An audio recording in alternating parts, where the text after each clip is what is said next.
ঢাকার সাভারে গরিব ও দুস্থ মানুষের মাঝে ঈদ উপহার বিতরণ করেছে ভাগ্য উন্নয়ন শ্রমজীবী সমবায় সমিতি। এ সময় প্রায় ৪ শতাধিক অসহায় পরিবারের মাঝে ঈদ সামগ্রী তুলে দেওয়া হয়। বিস্তারিত জানাচ্ছেন সাভার থেকে খায়রুল ইসলাম অভি।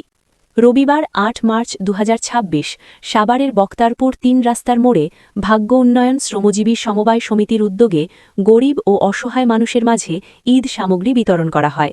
পবিত্র ঈদকে সামনে রেখে প্রায় ৪ শতাধিক মানুষের মাঝে এসব উপহার তুলে দেওয়া হয়।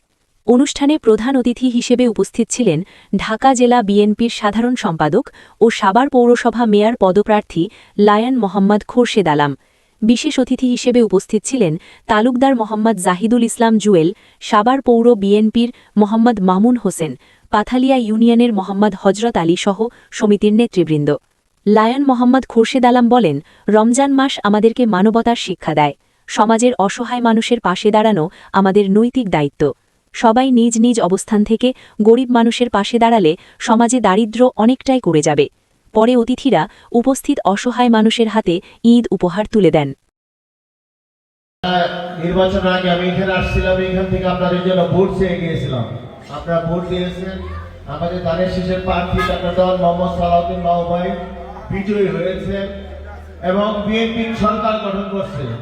আমরা যেসব প্রতিশ্রুতি, আমাদের নেতা যেসব প্রতিশ্রুতি দিয়েছেন আপনাদের, আশা করি আস্তে আস্তে সব প্রতিশ্রুতি বাস্তবায়ন হবে ইনশাআল্লাহ।